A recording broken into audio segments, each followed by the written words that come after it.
สบายดีเด้อพี่น้องสบายดีเด้อแม่แล่เอ้ยเจ้าเฮ็ดอีหยังอันน่ะโอ้ยจัดอบอน พูนเด้อพี่น้องเอ้ยเบิ่งคลิปนี้ฝากถึงแม่ใหญ่จุ๋มก่อน พี่จุ๋ม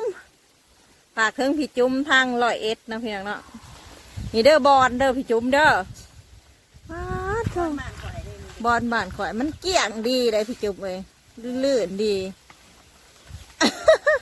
ไม่อยากบอกเนาะเดี๋ยวสิมีเรื่องเล่าสู่ฟังเรื่องบอลเนาะพี่น้องเนาะผู้ใดอยากฟังก็คอมเมนต์มาบอกนี่เด้อพี่น้องเดี๋ยวสาวบรรณาสิเล่าสู่ฟังเรื่องบอลจนถ่วมหัวเลยได้นี่พี่จุ๋มเอ้ยงามนี่เด้อพี่จุ๋มเอ้ยบอลบ้านน้องวิธีอบอนหน่อยนะไหนวิธีเอาบอลมาได้แม่น้องจ้อยเล่าสู่ฟังแน่นะโอ้ยนางคันนางเกี่ยวไปไซนางคันนางเกี่ยวไปเที่ยวบ้านหน่อยอยู่ตะข่อยบ้านจ่อยอยู่เดียววิธีเอาบอลเด้อพี่จุ๋มเพื่อที่บ่หายบอลคันเนาะพี่จุ๋มเนาะจริงๆแล้วเป็นบอลหวานเลยพี่น้องกับ อันนี้เพิ่นก็มีวิธีเอาแล้วเพิ่นก็มีวิธีเว้าตามคำโบราณเพิ่นเว้าตะกี้เนาะนางคันนางเขี้ยวไปใส่เนาะบ่อยู่บ่เลือดอยู่ตะข่อยหวานจ่อยอยู่ผู้เดียวโอ้ยเหลือกำแต่แล้วมาถือคอยแม่เร็วๆมาเร็วโอ้ยเบิ่งหันมาเบิ่งแน่น้อยหนึ่งโอ้ยน้องสบายดีพี่น้องเจ้าเล่าหนาสดเด้อพี่น้องไอ้ถือบอลให้พี่น้องบอลเดี๋ยว3 คนเด้อพี่จุ๋มเด้อคุณน่ะ3 คนเด้อพี่จุ๋มเว้ยสุดแล้วนี่นะแม่กลัวสูงยาวแล้วแต่คนแกงแล้วเนาะมื้อนี้แม่แล่สิมาแกงบอลสู่กินเด้อพี่น้องเด้อป่าบอลเป็นป่าอยู่เด้อพี่จุ๋มเว้ยแม่พ้นแห่งไรย่ามฝนนี่แห้งกระแตกหน่อออกแหนงออกไปหลาย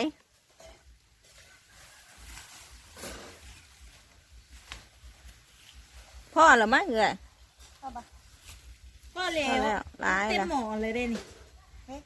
ในหมอเป็นไงล่ะเอาว่าเต็มหัวเต็มกระเด็นเอาย่ออัดมันบอกอันเนี้ย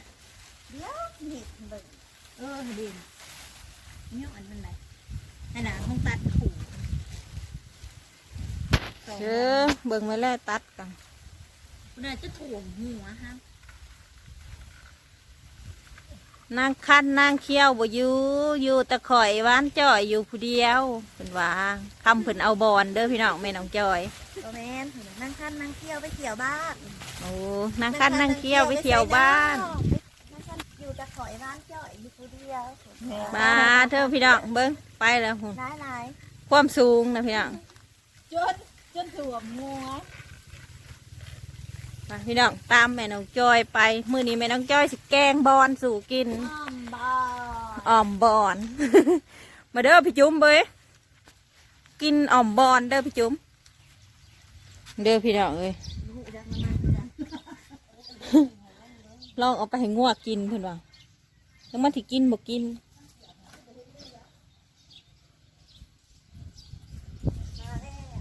ตัดยอดถิ่มนะตัดใบเนาะใบถิ่มเหลือแต่ก้านบอกอย่ามาเจ๊นะชะปองมันหน้าเจ้า อย่าซิมเด้อพี่น้องเอ้ยขอเคยซิมแล้วเดี๋ยวสิเล่าสู่ฟังว่าเป็นยังไงโอ้ว้ายมาแล้วลูกไปใส่มาเนาะตอนนี้เขากำลังอยู่ในขั้นตอนของการปอกบอลเนาะพี่น้องเนาะพี่จุ๋มมาเบิ่งในเด้อนี่ข้าเจ้าปอกบอลบ่ได้ขั้นไหนพี่จุ๋มเลยไม่จังบ่ขั้นคอเดี๋ยวขอขั้นก็ตัวเองกินนี่ไม่แพงบ่ขั้นคอมันบ่แมนบอลบ่ยักเนาะอันนั้นมันบ่คืออันนี้นะต้นแหล่บ่เฮ้ยบ่แน่ใจตัวเองเห็ดบ่เป็นมันละขั้นคอคือจังซั่นบ่เขาไปแจ้กิโลเถอะเนาะเบิ่งเด้อพี่จุ๋มเด้อสิให้เบิ่งใกล้ๆตึงมันเกี่ยงดีอ่ะพี่จุ๋มเบิ่งเด้อมันเกี่ยงอ้วนๆมันกลมๆ ของไปจุ่มเราเอามาใหายมันเป็นแบนจังใดกับบุหูคือกันเรากับบุหูคือกันเรากับบุแน่ใจเราบุเคยเห็ดกินเด็กเถื่อ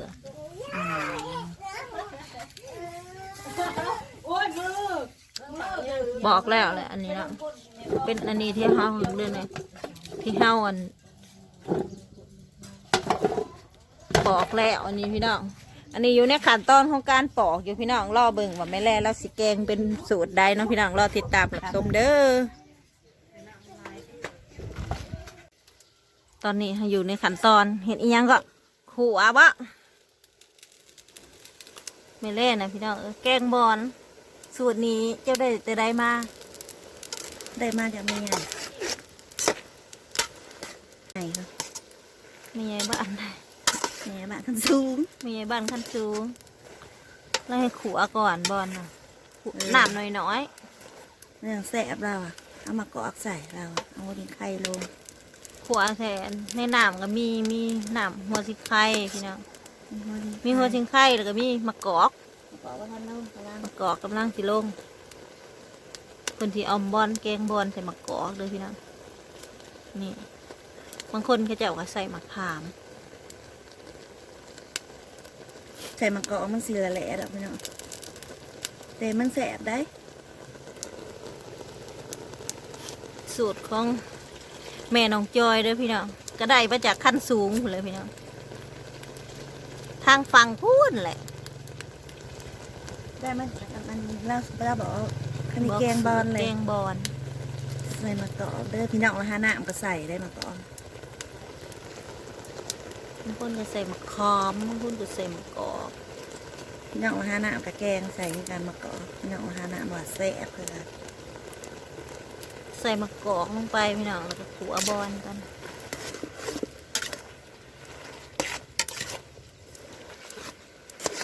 ให้เขาเนื้อเขานั่งก็มะกอกมันสีหอมในมะกอกเห็ดได้ลายแนวเลยพี่น้องหอมมะกอกหอมบ่หอมอันนี้เขาขัวให้บอลจืดหรือว่าจังไดขัวให้มันหอมมะกอกขัวให้หอมมะกอก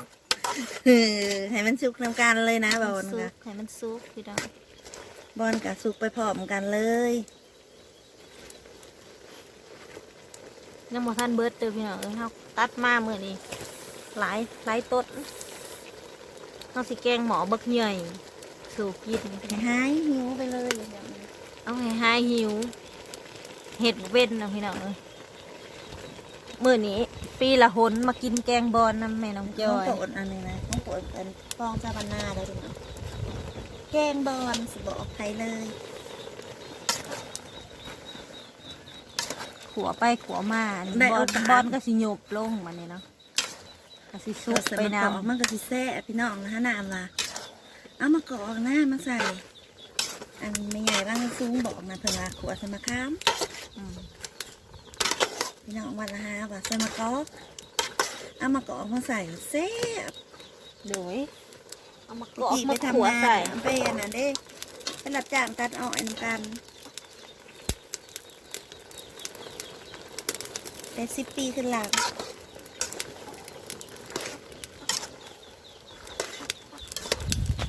ก่อนสิกินกับพิธีรีตองนะพี่น้องหลายขั้นตอนที่กันนะมันยังแซ่บมันยังสิแซ่บเพื่อนว่าต้มโลดก็ได้พี่น้องเลยต้มโลดก็ถ่ายให้มันหยุบมันเปื่อยก็ได้มาเห็ดโลดก็ได้แต่มันสิบ่ได้กลิ่นหอมส่วนหยาบอันนี้มันสิได้กลิ่นหอมของมะกอกเด้อพี่น้องผู้ได้เบิ่งว่าเอาสังกะสีแนวมาขังไฟแน่พุ่นน่ะอันนี้ก็เจ้ามีอยู่พี่น้องเด้อันยังก็กะละมังเป็นกะละมังกดขาดก็เจ้าก็มาขังอยู่พี่น้องแบบดั้งเดิมพี่น้องจุดดั้งเดิมเหมือนกันอันนี้ขังไว้ปะหายไผ่ถึงใส่หม้อมีพี่น้องคนเม่นมาบอกว่าเอาสังกะสีมาขังไว้แน่เตาน่ะล่มยังสิบผัดแห้งหุ่นมาเนาะพี่น้องมีอยู่แล้วเด้อพี่น้องเด้อขั้วตากนะคะพี่น้องให้มันผัดเลยอันมีแนวขันไฟไปอยู่นี่เนาะบ่ให้ลมผัดไฟนี้จากหม้อเขาแล้วเนาะพี่น้องมีอยู่นี่สิหอมเด้อผู้ใด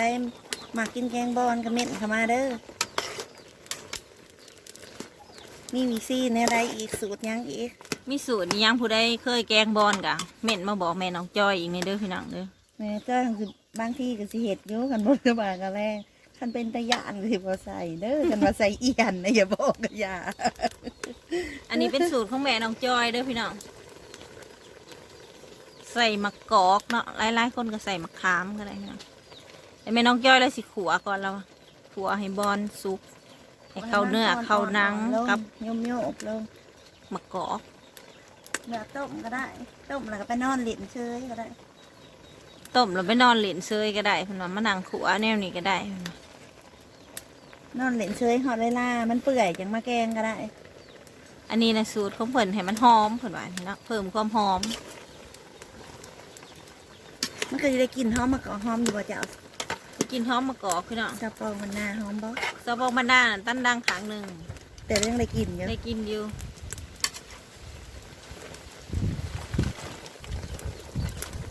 ให้มันหยุบหยุบเนาะพี่น้องเนาะหัวไปให้บอลมันหยุบลง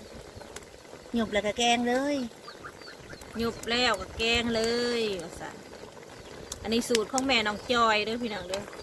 บ่ให้เปื่อยเปื่อยก็น่าได้กินแล้วเนาะต้มไว้นอนเชยก็ได้เองค่ะบัดเดี๋ยวแกงอย่างมาเบิ่ง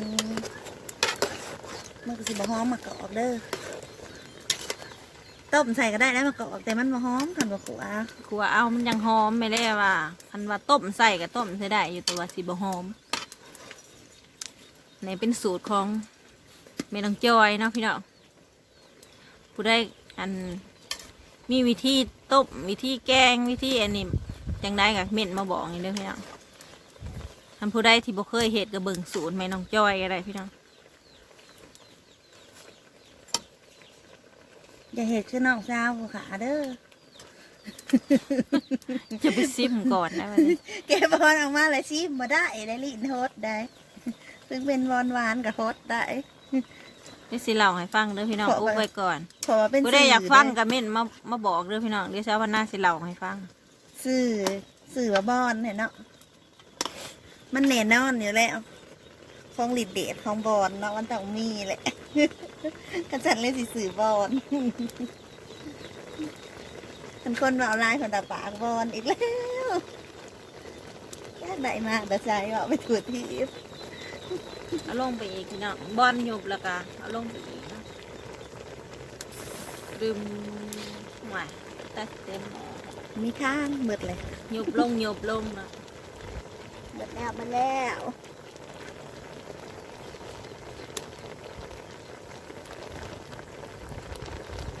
แกงสู่หมูกินได้ไปจานอ้อยคนอื่นแกงเขาก็มาให้แกงเขาเหยาะใส่นะพี่น้อง มาแกงเนี่ยไม่จอยมาแกงวอนนี่อื่นแกงกับบ่แซ่บได้นี่จะเหยาะกินเด้จอยกับหมากได้หมากกับแกงให้หมูกินเจ้าของให้กินเจ้าของให้กินน้ำกันแหละหมูแกงเนี่ยมันสิบ่แซ่บคือตัวเองเฮ็ด ขัวไปเรื่อยๆพี่น้องขัวไปเรื่อยๆให้บอ เขา ล บ่ มันห มั ยุ น บ นี่ คันบอลมันหยุบบางคนก็ โลด ต้มอันนี้แม่น้องจอยเราดูแล้วก็นั่งขัวไปเรื่อยๆให้มันยุบไปเรื่อยๆแล้วเราก็บอลมันหยุบเบิดแล้วเราก็สิแกงเลยพี่น้องถ้าเบิ่งถ้าติดตามเด้อพี่น้องเด้อ กลัวไก่ก็กล้วยบ่ เงินครัวไก่ก็กล้วยพี่น้องมีสิ่งแปลกปลอมเขามาอยู่ไก่เงินครัวเอาคือบ่ออกอ่ะ มันก็คือ อ่าขึ้นไปดำคือหลือแท้นะบ่มาจากต้นกล้วยเด้อพี่น้องเด้อเอาตกขี้ต้มมาเพราะว่านั่นนี่เนาะโอ้ยแมวสิมีอันเดียวอยู่ดอกทิ้งตัวเด็ดดงลงล่างนะพี่น้องเอ้ย เป็ด เช็ดแล้วเป็ดสิมากินแล้วบ้านนี้เนาะ มันมา เซ็ตแท้บ่เห็นเป็ด อย่างกายเพื่อนขวดไต่อยู่ไก่ก็กล้วยมันอยู่ในก็กล้วยน่ะเขียดตะปาดเด้อพี่น้องโอ้ดำคือหลืออยู่ข้างหลัง ถึงเด้อ ใส่หยังบ้านนี่ เครื่องเคียงเหม็น เครื่องหอยพี่น้อง ไม่เชื่อ เทลงไปโหล โป ด ดแหม่น้องแพทย์ หอยนี่เป็นของโปรดสาวลาวเลยพี่น้อง ส่ลงไปเลย มอยถามเด้อมาขายหมักมาหอยลูกเล่ากับมาก ตามแม่ลูกมันแม่หมักหอยเบิด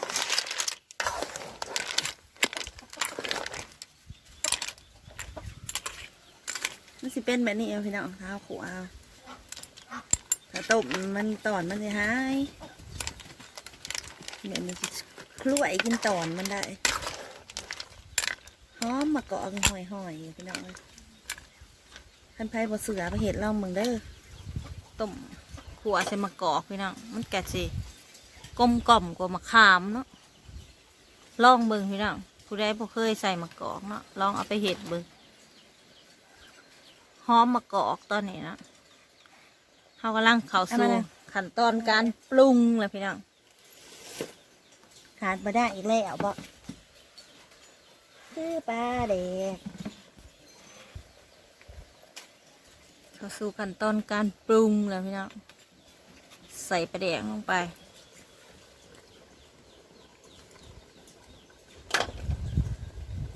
หอมปลาแดกบ่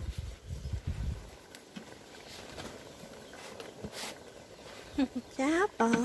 หอมห่วยห่วยเขาเจ้าว่าหอมปลาแดกห่วยห่วยเด้อสาวหล่าเอ้ยมากินแกงบอลเด้อไก่สิสำเร็จได้ ใส่เวลาโดนเติมเลยพี่น้องคันก้นบ่อพิทันเขาเจ้ากะแกงกะตั้งน้ำไว้เลยมันเดือดแล้วก็มาแกงโลดก็ได้เดี๋ยวแบบนั้นตอนมันสิหายเบิดเนาะมันจะมีตอนบอล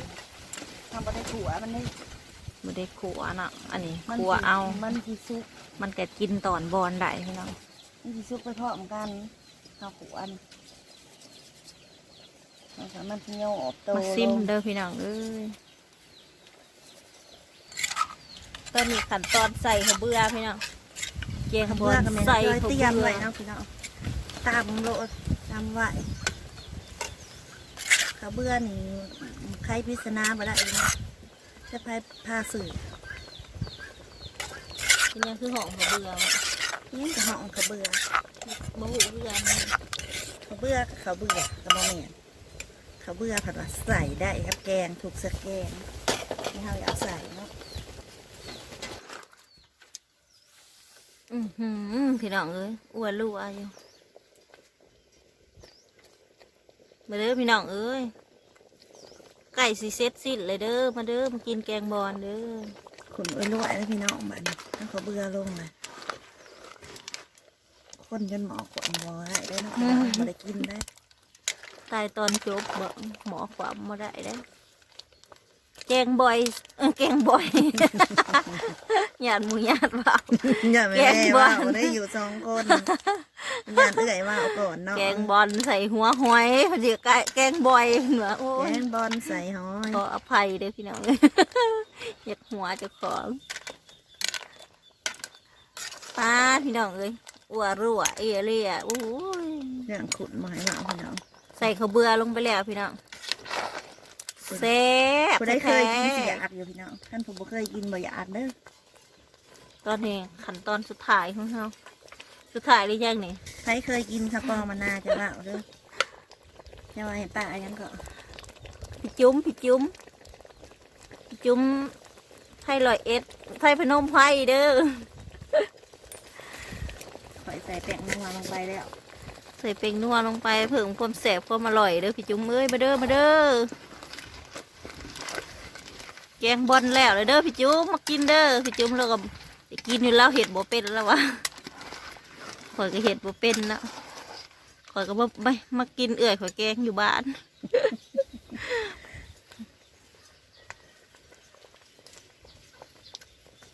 แซ่บแท้แน่เลยพี่น้องเอ้ยหอมห่วยห่วยหอมหอมมาเด้อพี่น้องเด้อมาเด้อมาเด้อมาเด้อ ไปเลยเด้อ อ้าวพี่น้องเอ้ยขั้นตอนสุดท้ายถ่ายสุด คือพักนางตู่ได้ว่าไปสู้ผาบเด้อพี่น้องเอ้ย นี่คือข้าวเบื่อเขาจืดแล้วเนาะพี่น้องเนาะเขาใส่ไปสักพักหนึ่งเขาก็คนๆไปเรื่อยๆให้ข้าวเบื่อเขาจืดเนาะอันบุคคลนี่มันจะสีไหมก้น ตัวได้อ่อนสิบ่เปื่อยเด้อพี่น้องอันนี้คือตัวอ่อนยอดอ่อนมันนี่ยอดอ่อนในบ่เปื่อย แซ่บๆเด้อพี่น้องเอ้ยมาเด้อมาแซ่บๆทำกันเด้อพี่น้องแกงบอลใส่หอยจูบสูตรแม่น้องจอยเด้อพี่น้องเลย ใส่มะกอกได้เมนู ใส่มะ นะ กอก ฝีมือแม่น้องจอยพี่น้องเด้อมากินเด้อมากินเด้อแกงแล้วผลออกเลยพี่น้องเอ้ยไปแล้วพี่น้องเอ้ยหมอลำเรื่องสิลงจากห้านเลยเด้อพี่น้องเอ้ยผู้ได้มักกะฝากกดไลค์กดแชร์คอมเมนต์มาเป็นกำลังใจให้กันในเด้ออย่าลืมกดกระดิ่งตริ้งๆเพื่อติดตามที่บุพลาดคลิปต่อไปนะพี่น้องเนาะไปแล้วบ๊ายบายบ๊ายบายแม่น้องจอยแม่ครัวคนเก่งของเราเนาะพี่น้องเนาะ ย่องใส่หน่อย ไปแล้วเด้อพี่น้องเอ้ยบ๊ายบาย เช้าคอย